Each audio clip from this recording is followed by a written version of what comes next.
Captain Jinwoo Park stood on the bridge of the New Seoul and watched the massive space station grow larger on the screen. The Galactic Council station was bigger than Earth's moon. Thousands of ships from hundreds of different worlds floated around it like tiny insects around a bright light. "We are getting close, Captain," said Lieutenant Yuna Shin from her seat at the control panel. Her voice was quiet, but Jinwoo could hear the worry in it. Jinwoo nodded. He was worried, too. Today, the Galactic Council would decide humanity's future. After 50 years of trying to join the galactic community, this was their final chance. The New Seoul was not the biggest ship near the station, but it was beautiful. Its white metal hull shined in the light of the nearby star. Korean writing ran along its side, and the Earth flag flew proudly from its communications array. "Take us to Docking Bay 7, Jinwoo said, "and send a message to Ambassador Minji. Cho, tell her we have arrived." Ambassador Minji Cho was already waiting in the docking bay when Jinwoo arrived. She was a small woman with gray hair, but her eyes were sharp and intelligent. She had spent 30 years talking to aliens, learning their ways, and fighting for humanity's place in the galaxy. "Captain Park," she said with a tired smile, "are you ready for this?" "As ready as we can be," Jinwoo replied. He looked around the docking bay. Alien workers moved cargo with machines he did not understand. Some of the aliens looked like giant insects. Others were made of what appeared to be living crystal. A few seemed to be balls of light with no solid form at all.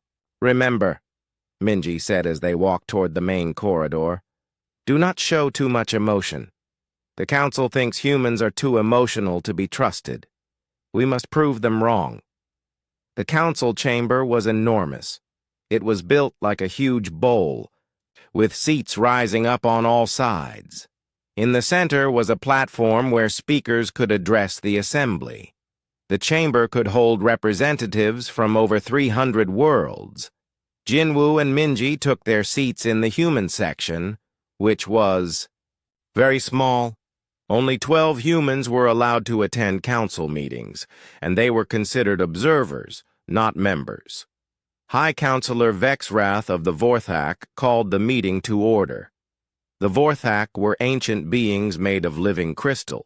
They had ruled parts of the galaxy for over 10,000 years.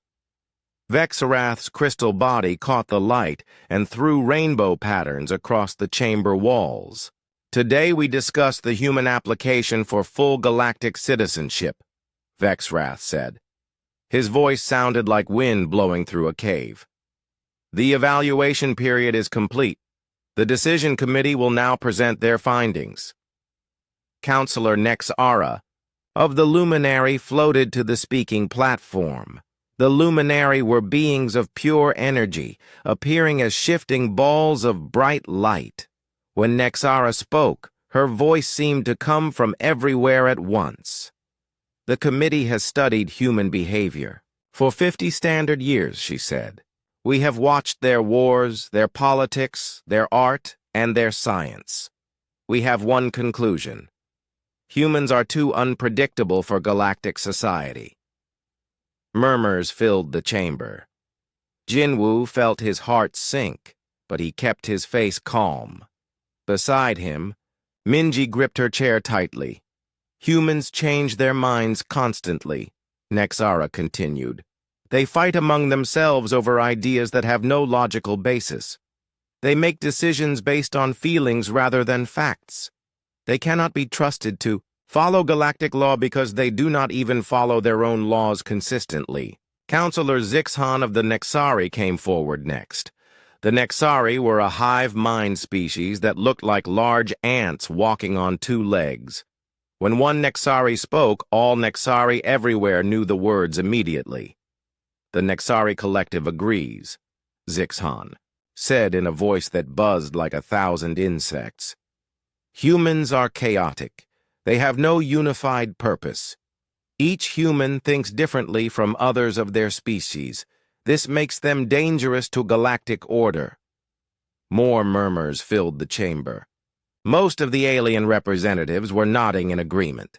Jinwoo could see that the decision was already made in their minds.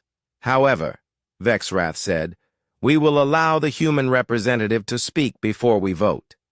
Minji stood up slowly. She walked to the speaking platform with her head held high. When she reached the center, she looked around the chamber at hundreds of alien faces. Honored counselors, she began, you say we are unpredictable. You say we are chaotic. You say we cannot be trusted. But I ask you this. When the Zephyrian plague threatened to destroy 12 worlds, who found the cure? It was Dr. Sarah Chen, a human scientist who thought differently from everyone else. When the Andromedian pirates were stealing ships throughout the outer systems, who stopped them? It was Captain Michael Torres, a human who used tactics no one had tried before. When the children of Proxima 7 were trapped in the collapsed mining tunnels, who saved them? It was engineer Lisa Park, a human who built rescue equipment from spare parts because she refused to accept that nothing could be done. Minji paused and looked directly at High Counselor Vexarath. You call us chaotic, but we call it creative. You call us unpredictable, but we call it adaptive. You call us emotional, but we call it caring. The galaxy has been at peace for 3,000 years, she continued. Your order has brought stability, but stability can become stagnation.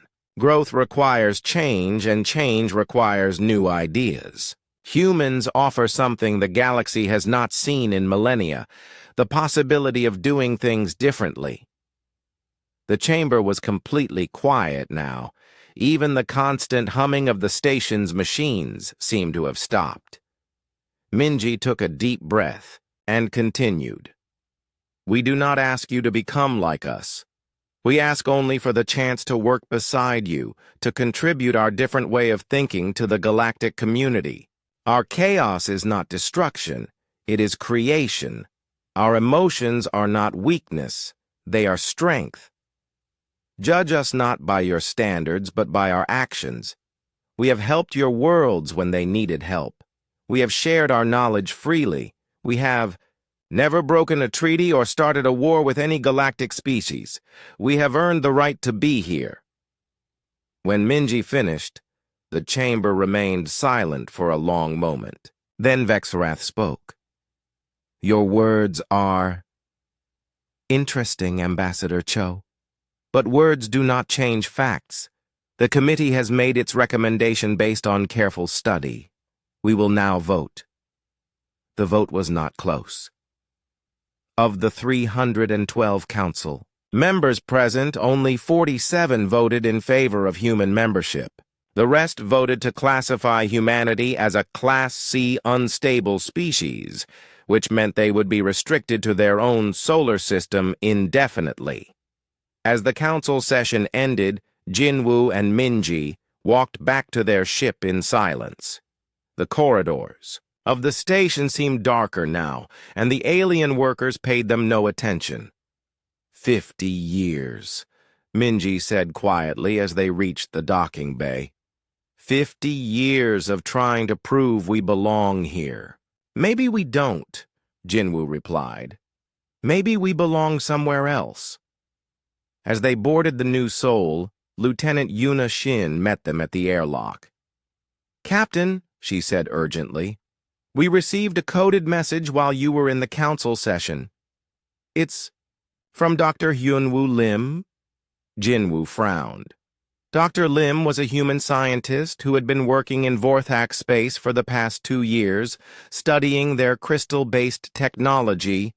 What does he say? Jinwoo asked. Yuna handed him the message pad. The words on it made his blood run cold. The Devourers are coming. Ancient enemy returns. Council archives hidden the truth. Only chaos can stop the order of extinction. Trust no one but humans. Find me at coordinates attached. Time is running out. The galaxy needs us whether they know it or not. Jinwoo looked at Minji, who had read the message over his shoulder. Her face was pale, but her eyes were determined. Set course for those coordinates, Jinwoo told Yuna. Maximum speed. What about our orders to return to Earth? Yuna asked. Jinwoo looked back toward the council station where the representatives were probably already forgetting that humans existed. Earth can wait, he said. If Dr. Lim is right, the galaxy is in danger. And dangerous or not, chaotic or not, unpredictable or not, we're the only ones who might be able to help. 3 months had passed since the Council rejected humanity's application for membership. During those months, something terrible had begun happening in the outer regions of the galaxy. Commander Taehyun Kim stared at the report on his screen and felt sick. 12 Nexari colony worlds had gone completely silent. No distress calls, no final messages, nothing. When the first investigation ships arrived, they found something that made no sense. The planets were still there, but they were empty. Not destroyed, not burned, not bombed, empty. The cities were gone. The people were gone. Even the oceans were gone. What remained were perfectly smooth spheres of rock floating in space. "Sir," said Lieutenant Yuna Shin from her station on the bridge of the human ship Busan, "we are receiving a transmission from the Galactic Defense Command. They want us to join the investigation fleet." Taehyun was surprised. They want humans to help? After what happened at the council meeting? The message says they need ships with long-range sensors, Yuna explained. Our ships have the best detection equipment in this sector. Taehyun thought about it for a moment. The council had made it clear that humans were not welcome in galactic affairs, but people were missing. Entire worlds were empty. This was bigger than politics. "Send a reply," he said. "Tell them we will join the investigation." 2 days later, the combined investigation fleet arrived at the Nexari world of Kethvar. Taehyun had never seen so many different types of ships in one place. There were Vorthak crystal ships that looked like giant diamonds, luminary energy vessels that appeared to be made of solid light, and dozens of ships from smaller species. The human contingent was small, just 5 ships, but their sensors were indeed the most advanced in the fleet. "What are we looking at?" asked Dr. Soo-Young Han, the fleet's chief scientist. She was studying the readings from Kethvar with a confused expression. "I don't know," Taehyun replied honestly. "The planet is intact, but everything on the surface is gone. Not destroyed, gone. As if something ate it all." Admiral Vorthak of the Vorthak was commanding the investigation. His crystal body gleamed as he addressed the fleet over the communications system. "All ships will conduct systematic scans of the planet's surface," he ordered. "We must determine what weapon could cause such complete destruction without damaging the planet itself." The alien ships moved into perfect formation around Kethvar. Their scans were methodical and precise, following patterns that had been used for thousands of years. Everything was done according to established procedures. Lieutenant Ji-Won Kang, who was operating the Busan sensors, had a different approach. Instead of following the standard scanning pattern, she began looking for things that seemed out of place. "Commander," she called out after an hour of scanning, "I'm finding something strange. There are geometric patterns in the remaining rock formations. They look organized." "Organized how?" Taehyun asked, moving to look at her screen. "Look at this," Ji-Won said, pointing to the display. "These lines in the rock, they're not natural. Something carved them there." Dr. Soo-Young studied the patterns. "They look like roads, or maybe channels, as if something was directing the flow of Whatever consumed this world, Taehyun opened a channel to Admiral Vorthak. Admiral, we are detecting organized patterns in the planet's surface. We believe this was not random destruction. Impossible, Vorthak replied immediately. Our scans show no signs of structured activity. Your equipment must be malfunctioning. But Dr. Soo-young was already comparing the patterns from Kethvar with data from other missing worlds. What she found made her hands shake. Commander, she said quietly, the patterns are identical on every missing world. Whatever did this, it's not random. It's systematic. It has a plan. While the alien fleets continued their methodical scans, finding nothing, the human ships began piecing together a different picture. The missing worlds were not attacked randomly. They were chosen for specific reasons: high population, rich resources, strategic locations.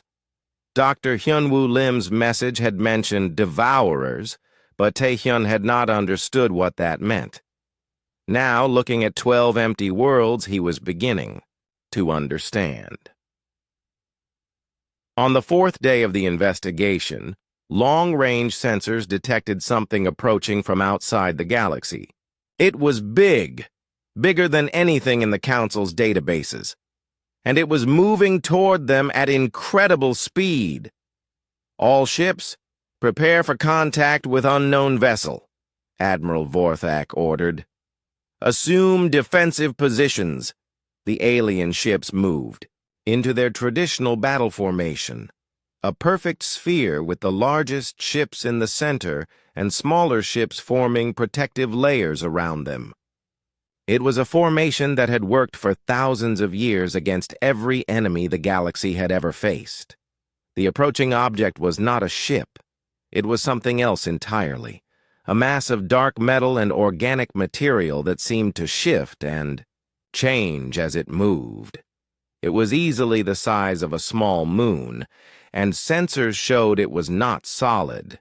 Instead, it appeared to be made of millions of smaller pieces working together. Attempting to establish communication, reported the Luminary Communication Officer. For several minutes, there was no response. Then, suddenly, the object sent a signal. It was not words or pictures or mathematical formulas. It was something else, a feeling, a sensation that every living being in the fleet experienced at the same time. Hunger, endless, consuming hunger. The feeling was so strong that several crew members on different ships collapsed. The object was not just alien, it was fundamentally different from any form of life the galaxy had ever encountered. It's scanning us, Lieutenant Jiwon reported from the Busan. But not like normal scans, it's learning us. Learning how we think, how we fight, how we move. Admiral Vorthak ordered the fleet to fire a warning shot. A single blast from a Vorthak crystal cannon struck the object's surface. The energy disappeared completely, absorbed into the dark mass without causing any visible damage. Then the object began to change. Parts of its surface rearranged themselves into shapes that looked familiar, angles and curves that matched the design of Vorthak ships. Other sections took on the flowing patterns of luminary energy vessels. Within minutes, the object had created perfect copies of every ship design in the investigating fleet. It's adapting, Dr. Soo-young said with growing alarm. It studied our ships and now it's copying them. All ships, withdraw to safe distance, Admiral Vorthak ordered. But as the fleet began to pull back, the object launched thousands of smaller pieces toward them. Each piece was shaped like one of the ships in the fleet, but made of the same dark, shifting material as the main object. The copies moved exactly like the real ships they resembled. The Vorthak copies used precise mathematical flight patterns. The Luminary copies flowed like energy. Each copy perfectly matched the behavior of the species it was imitating. They know how we move, Taehyun realized. They've learned our tactics. The battle that followed was unlike anything in galactic history. The alien fleets used their traditional formations and proven strategies, but every move they made was predicted and countered by the copies. It was as if they were fighting themselves. But their enemies had no weaknesses and felt no fear. Ship after ship was destroyed or disabled. The perfect formations that had protected the galaxy for millennia were useless against an enemy that had studied them and learned to exploit every weakness. "We have to try something different," Lieutenant Yuna said during a brief break in the fighting. "Different how?" Taehyun asked. "Something they haven't seen before. Something they can't predict." Taehyun understood. The alien fleets were fighting the way they had always fought, with order, precision, and established tactics. But the enemy had learned to counter all of that. "All human ships," he broadcast on the human communication channel. "Forget the standard formations. Use evasive pattern 7. "Sir," Lieutenant Jiwon said, "evasive pattern 7 is considered too dangerous for fleet operations. It's completely unpredictable." "Exactly," Taehyun replied. The 5 human ships broke away from the main fleet and began moving in seemingly random patterns. They spun, dove, climbed, and turned in ways that made no mathematical sense. From the outside, it looked like chaos. The copies that had been pursuing them suddenly seemed confused. They tried to match the human movements, but there was no pattern to match. The humans were not following any established tactical doctrine. They were making it up as they went along. For the first time since the battle began, some of the enemy copies were destroyed.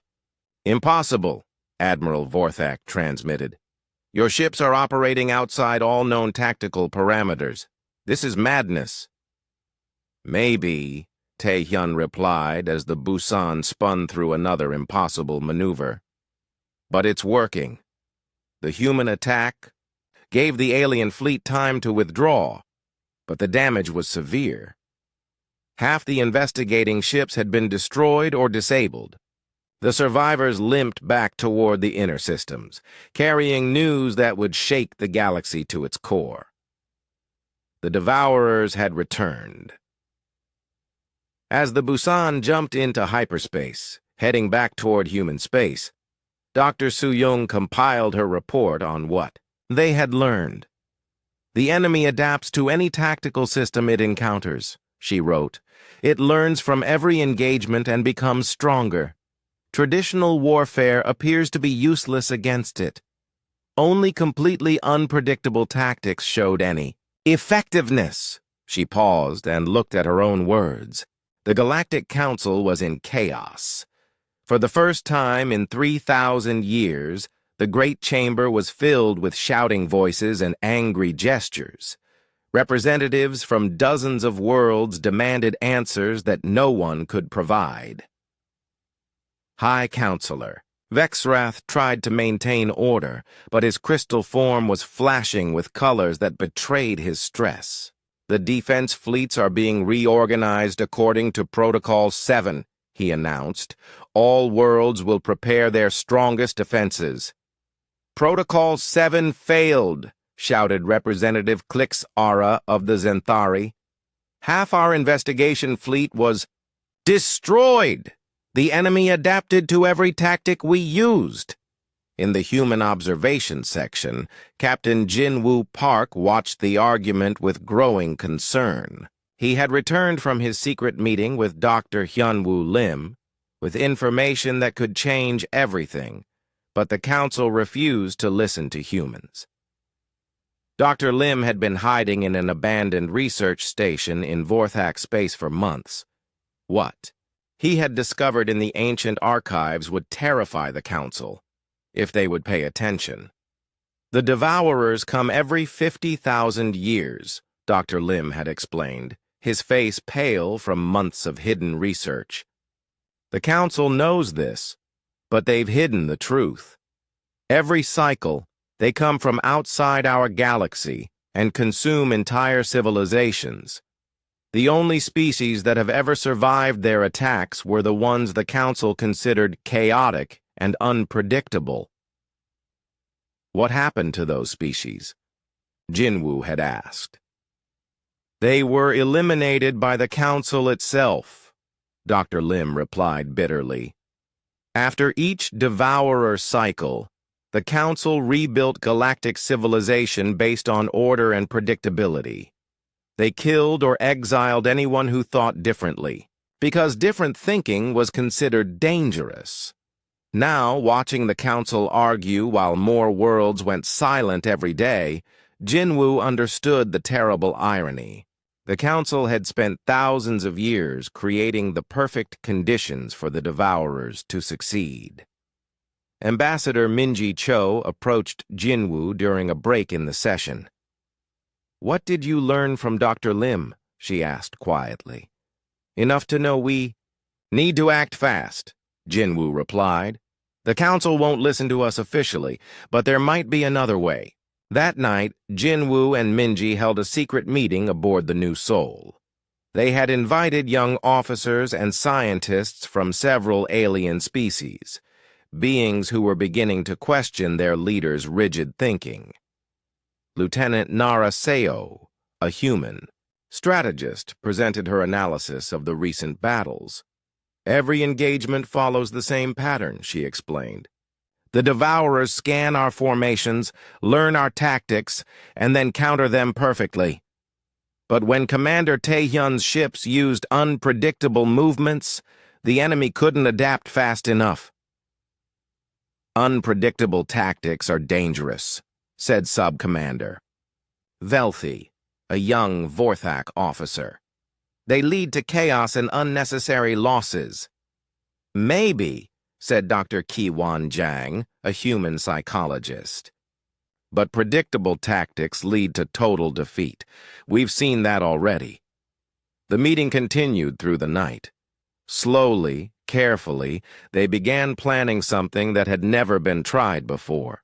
A joint operation between humans and alien volunteers, using human unpredictability combined with alien precision.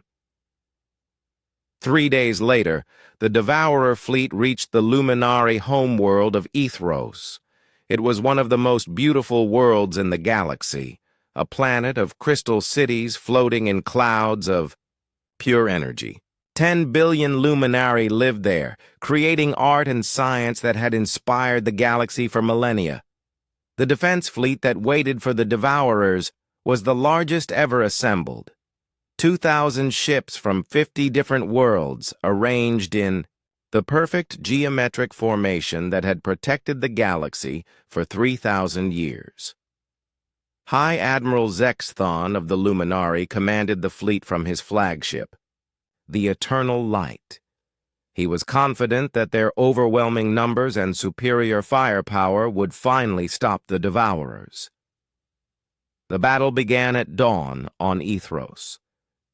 The Devourer ships, if they could be called ships, emerged from hyperspace like a dark tide. They had grown since the last encounter, learning and adapting from every battle. Admiral Zexthon ordered the traditional opening maneuver, a coordinated barrage from all ships simultaneously. The energy blast was so powerful it could have shattered a moon. The Devourers absorbed it completely and immediately began copying the fleet's formation. Within minutes, they had created perfect replicas of every ship type in the defense force. "Maintain formation," Admiral Zexthon ordered, as his fleet began taking heavy losses. "Follow Protocol 12." But Protocol 12 was just another standard tactic, and the Devourers had seen standard tactics before. The alien fleet fought bravely and precisely, but they were fighting an enemy that knew exactly what they would do next. As the defense fleet began to collapse, Captain Dongyun Lee received an unauthorized transmission on his human ship, the Daejeon. "This is Captain Park of the New Soul," Jinwoo's voice crackled through the communication system. All human vessels and alien volunteers prepare for Operation Chaos. Dong-Yun smiled grimly. Operation Chaos was not an official military plan. It was something the humans and their new alien friends had developed in secret, a way of fighting that made no sense by traditional standards. "You heard him," Dong-Yun told his crew. "Forget everything you learned in military academy. Today, we make it up as we go." 12 human ships and 30 alien vessels broke away from the main formation. They included young officers like Sub-Commander Velthi, who had decided to trust human instincts over Vorthak doctrine. What happened next looked like madness to the organized alien fleet. The human-led ships moved in patterns that followed no mathematical logic. They attacked from impossible angles, retreated when they should advance, and advanced when retreat made more sense. Lieutenant Jiwon Kong, now serving on Dong-Yun's ship, coordinated the attack using pure intuition instead of computer calculations. "Enemy group at bearing 27 Mark 5, she would call out. "They look confused. Hit them now." The word confused never appeared in military manuals, but it perfectly described what was happening to the Devourer copies. They tried to match the chaotic human movements but found no pattern to follow. For the first time in galactic history, Devourer ships were being destroyed faster than they could adapt. "Impossible," Admiral Zexthon transmitted as he watched the small group of chaotic ships tear through enemy formations. "They're operating outside all tactical parameters." "That's the point," Dong-Yun replied, as the Daejeon spiraled through a maneuver that should have been suicide, but somehow worked perfectly. "The enemy can't adapt to what it can't understand." The battle raged for 6 hours. The main alien fleet, fighting with traditional tactics, was systematically destroyed.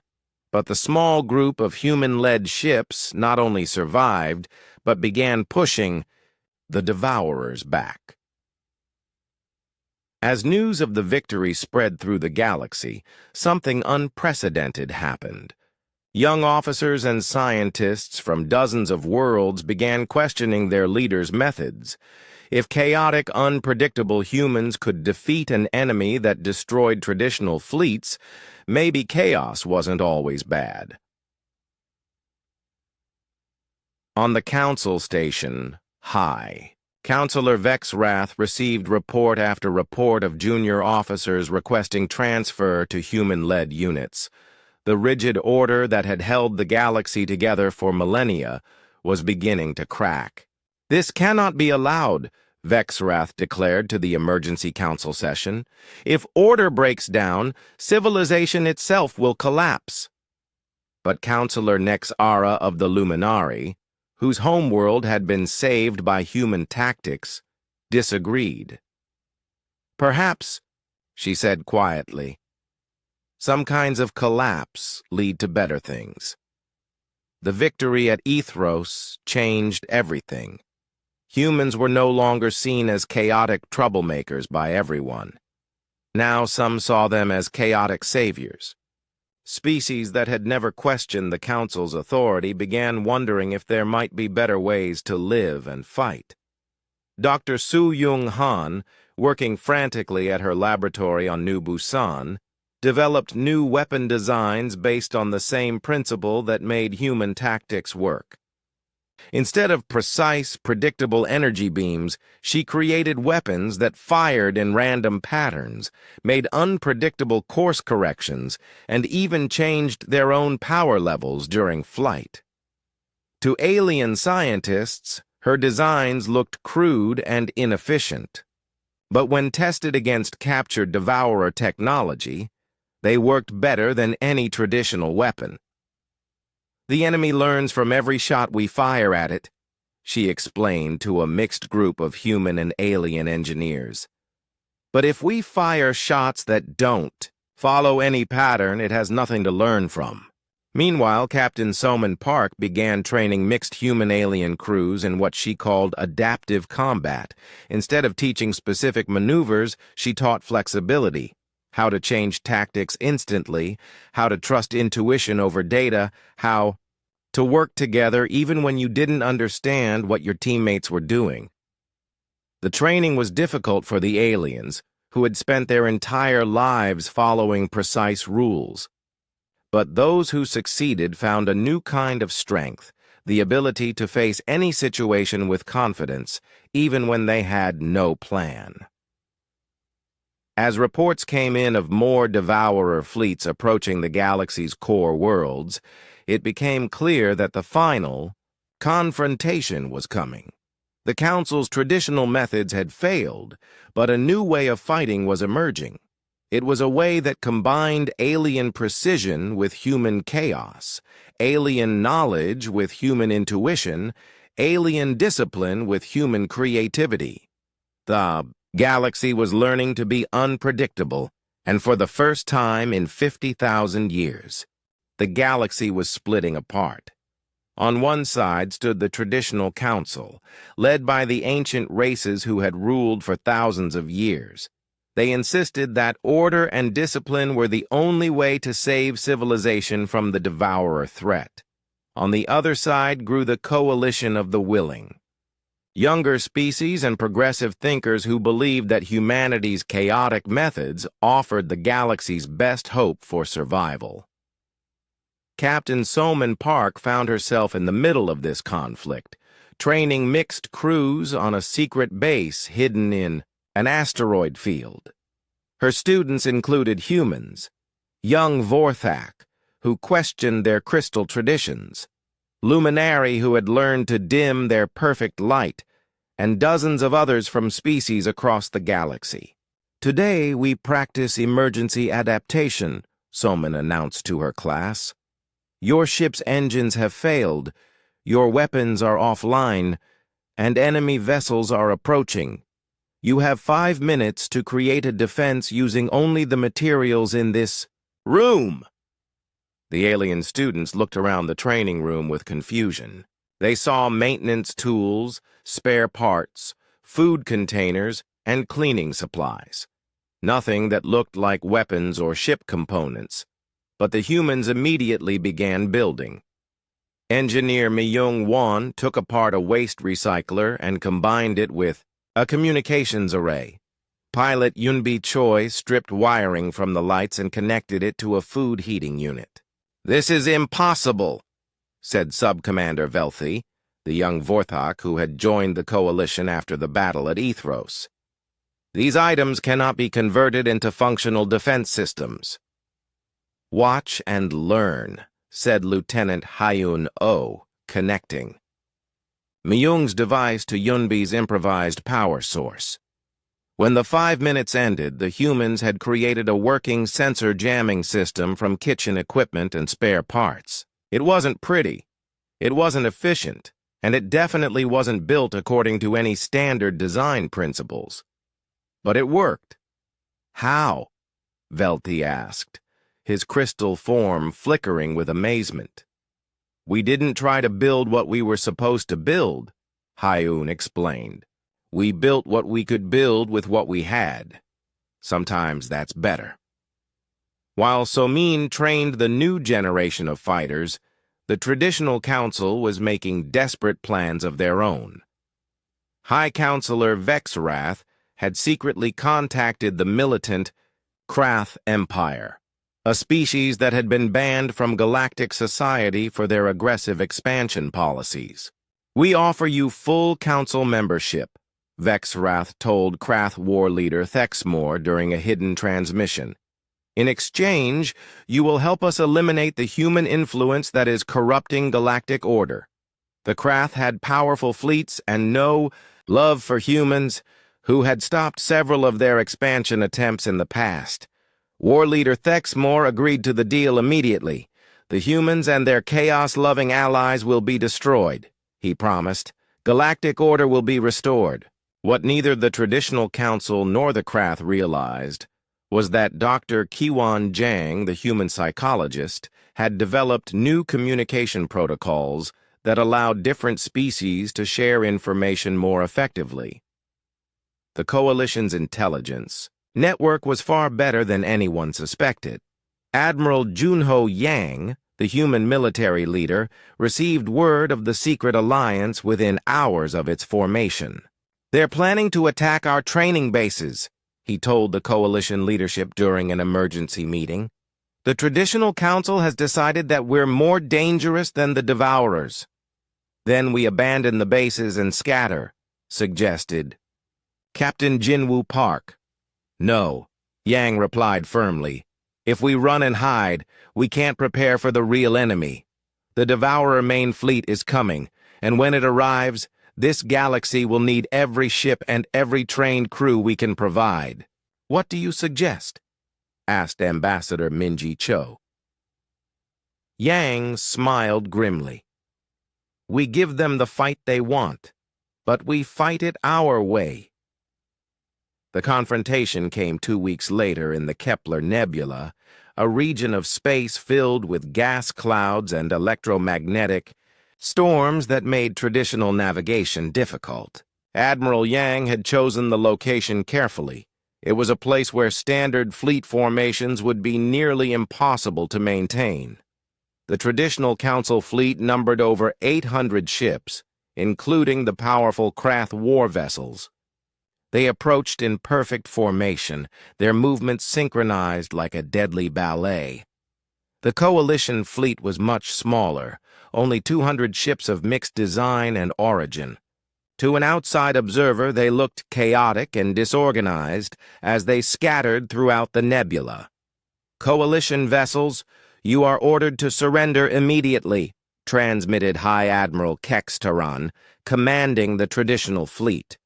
"Your rebellion against Galactic Order ends now. Galactic Order ended when you chose politics over survival," Admiral Yang replied. "We're here to save the galaxy, not rule it." The battle began with the Traditional Fleet's standard opening, a coordinated barrage designed to overwhelm enemy defenses through superior firepower and precise timing. But the Coalition ships were not where the Traditional Fleet expected them to be. They had scattered into the nebula's gas clouds, using the electromagnetic storms to mask their positions. When the barrage fired, it hit empty space. Then the Coalition struck back, not as a unified force, but as dozens of small groups, operating independently. Each group used different tactics. Some attacked directly, others used hit-and-run methods. Still others served as decoys to confuse the enemy. The Traditional Fleet tried to respond with established counter-tactics, but there was no single strategy to counter. They were fighting dozens of different battles simultaneously, each one following different rules. Major Heian Oh led a special operations team that included humans and volunteers from 6 different species. Their mission was to disable the Traditional Fleet's command ship, but instead of approaching directly, they hid their small vessel inside a cargo container and let themselves be captured. When they were brought aboard the command ship as prisoners, they broke out of the container from the inside and began sabotaging critical systems. Their mixed species team could access areas that single species groups could not. Vorthak crystal technology, luminary energy conduits, Nexari data networks.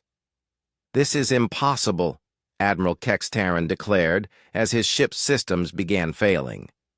"No one can learn this many different technologies. That's the difference between us and you," Heian replied over the communication system as her team continued their work. "You specialize in one thing and do it perfectly. We learn a little bit of everything and adapt."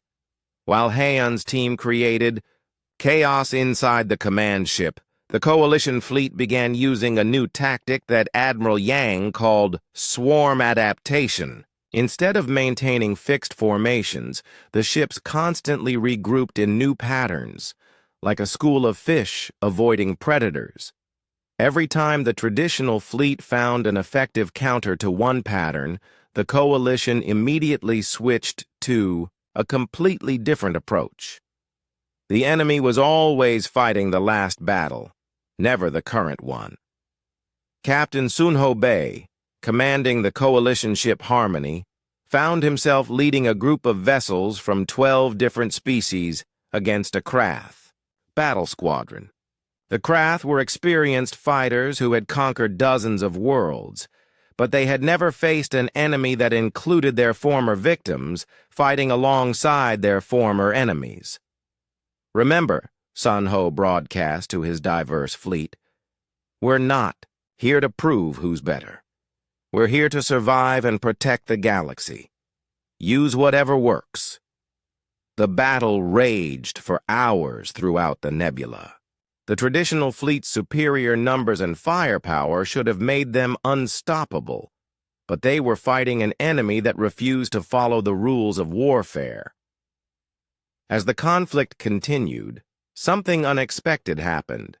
Some of the traditional fleet crews began questioning their orders.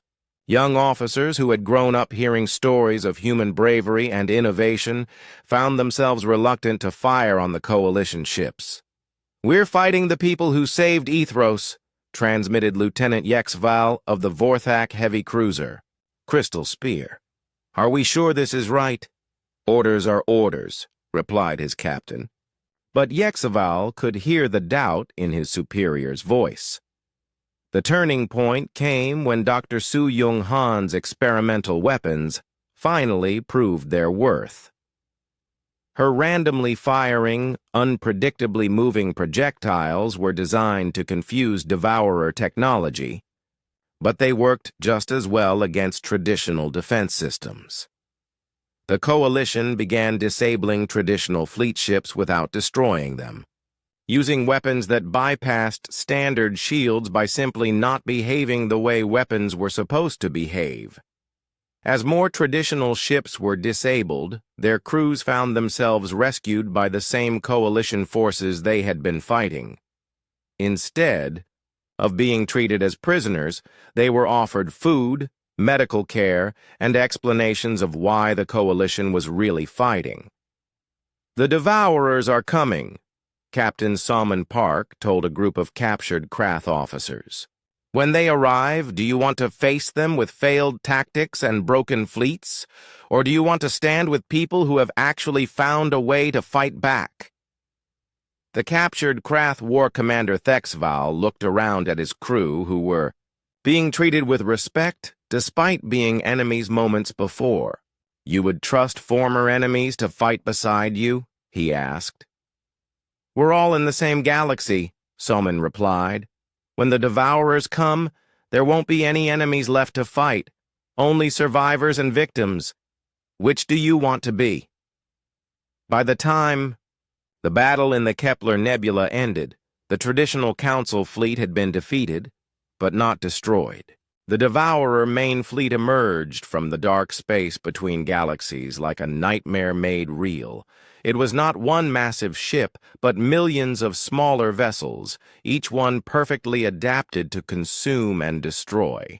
They moved together like a living thing, flowing through space in patterns that hurt to look at. General Mi-Young Won stood in the war room of the coalition headquarters, surrounded by representatives from over 200 different species.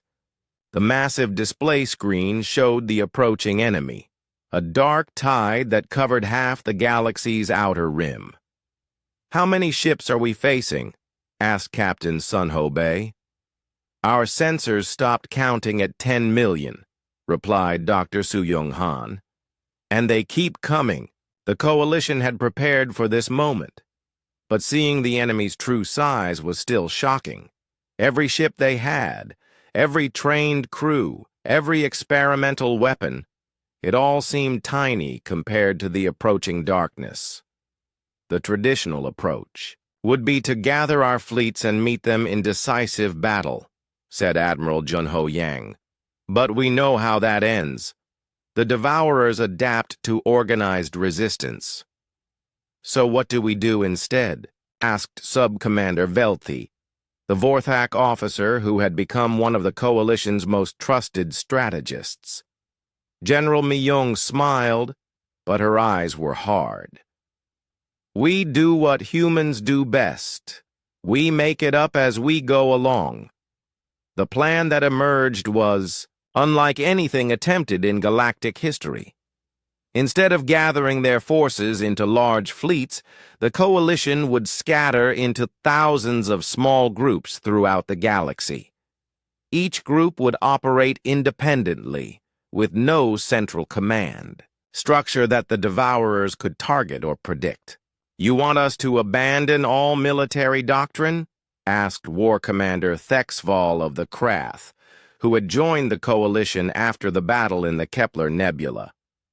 Not abandon, corrected Captain Soman Park. Evolve beyond it. The coalition ships, spread out across hundreds of star systems, hiding in asteroid fields, gas clouds, and the gravitational shadows of planets. Some groups had only 3 ships, others had 30. No 2 groups used the same tactics or equipment. Meanwhile, the Ayas, remnants of the traditional council, made their own desperate preparations. High Counselor Vexrath had gathered the remaining loyal fleets at the galactic core, preparing for what he called the final ordered stand. We will show these chaos worshippers the power of true discipline, he declared to his assembled commanders. Our formations have protected this galaxy for millennia. They will not fail us now. The Devourer advance consumed world after world as it moved toward the galactic center. But something was different this time. Instead of the organized resistance they expected, they faced scattered, seemingly random attacks that followed no pattern they could learn from. Captain Dong-Yun Lee commanded one of the roving coalition groups, 12 ships of 6 different designs, crewed by beings from 8 different species. When Devourer scouts appeared in his system, he didn't follow any standard defensive protocol. Instead, he had his ships pretend to be asteroids, drifting silently until the enemy came close enough to touch. Then they fired everything they had at point-blank range before scattering in all directions. The attack lasted only minutes, but it destroyed 3 Devourer vessels and confused dozens more. By the time reinforcements arrived, Lee's group was gone, already moving to their next ambush site. Similar attacks happened throughout the galaxy. Coalition forces would appear from nowhere, strike hard, and disappear before the Devourers could adapt. Each attack was different. Some used conventional weapons, others employed Dr. Su-Yung's chaotic projectiles, still others rammed enemy ships with vessels packed with explosives. The Devourers tried to counter these tactics by spreading their own forces thinner, but that only made them vulnerable to larger coalition attacks. When they concentrated to defend important targets, coalition forces struck at undefended areas. Major Haeyun-Oh led special operations teams deep into Devourer-controlled space. Her mixed-species commandos were trained in techniques that no single species could master alone. They sabotaged enemy supply lines, rescued survivors from consumed worlds, and gathered intelligence on Devourer weaknesses. They're getting frustrated, she reported during one of the Coalition's rare command conferences. The Devourers are designed to consume organized civilizations, but we're not giving them an organization to consume. Are we actually winning? Asked Lieutenant Jiwan Kang. Define winning, replied Admiral Yang. We're not stopping them, but we're slowing them down and making them pay for every system they take. As the Devourer fleet reached the inner systems, they encountered the Traditional Council's final defense, 2,000 ships arranged in perfect formation around the galactic capital. High Counselor Vexrath commanded from the center of the formation, surrounded by the most powerful vessels in the galaxy. All ships, prepare for coordinated bombardment, Vexrath ordered. We will show these consumers of worlds the true meaning of galactic might. The traditional fleet's opening barrage was magnificent. Thousands of energy beams fired in perfect synchronization, creating a wall of destruction that could have shattered moons. It was the most powerful attack in galactic history. The Devourers absorbed it completely and immediately began copying the fleet's formation and tactics. Within hours, they had created perfect replicas of every ship in the traditional fleet. The battle that followed was a repeat of every engagement the Devourers had ever won. The traditional fleet fought with skill, courage, and perfect discipline. But their enemy knew exactly what they would do before they did it. One by one, the great ships fell. The formations that had protected the galaxy for millennia crumbled under assault by their own tactics, perfected and used against them. High Counselor Vexarath died still giving precise orders, still believing that order would triumph over chaos. But as the traditional fleet died, something else was happening throughout the galaxy. Coalition forces that had been scattered and hidden began moving toward the galactic core, not in organized formations, but in 1,000 different streams that followed no predictable pattern. Captain Sun Ho Bei found his small fleet joining, with dozens of other groups as they approached the battle zone. But instead of forming up in traditional attack formations, they remained separate, each group maintaining its own identity and tactics. All coalition forces, General Mi-young transmitted on an open channel, you know what to do. Trust your training, trust your teams, and trust each other. Today we fight not for order or chaos, but for the right to exist. The coalition attack on the Devourer main fleet was unlike anything the galaxy had ever seen. Ships attacked from every direction at once, using tactics that ranged from ancient ramming techniques to experimental weapons that hadn't been tested until that moment. The Devourers tried to adapt, but there was nothing consistent to adapt to. Every group fought differently. Every attack followed different rules. Just when the enemy thought they understood one coalition tactic, 3 more groups would strike using completely different approaches. Engineer So-young Han's most chaotic. Weapons finally proved their true worth. Her randomly firing, unpredictably moving projectiles were joined by mines that changed their own targeting parameters, missiles that forgot what they were supposed to hit and picked new targets, and energy beams that bounced off their intended victims to strike something else entirely. The Devourers' perfect adaptation systems were overwhelmed. They could counter specific tactics, but they couldn't counter randomness itself. The final assault came when Captain Sun Ho Bei led a desperate attack on the Devourer Command Nexus, a massive organic ship that coordinated the entire enemy fleet. His attack force included volunteers from 67 different species, flying ships of dozens of different designs. Remember, he broadcast as they approached the Nexus, we're not following any plan. We're making this up as we go, and that's our strength. The attack on the Nexus looked like chaos because it was chaos. Ships attacked from impossible angles, weapons fired in patterns that made no mathematical sense, and tactics changed from moment to moment based on pure intuition. The Devourers fought back with copied weapons and stolen tactics, but they were fighting an enemy that had no consistent tactics to steal. Every time they adapted to one approach, their opponents were already doing something completely different. When the Nexus ship finally died, its destruction sent shockwaves through the entire Devourer fleet. Without central coordination, the millions of enemy vessels began fighting as individuals rather than as a collective organism. That's when the coalition sprang their final surprise. Instead of pressing their attack, they began broadcasting surrender terms, not demanding the Devourer's destruction, but offering them something they had never encountered before, a place in galactic civilization. "You are consumers, General," Myung transmitted to the scattered Devourer fleet. "But consumption without purpose leads only to emptiness. Join us and learn to create instead of just destroy." It was the ultimate act of chaos, showing mercy to an enemy that had never known anything but hunger. Not all the Devourers accepted. Many continued fighting until they were destroyed or driven back to the space between galaxies.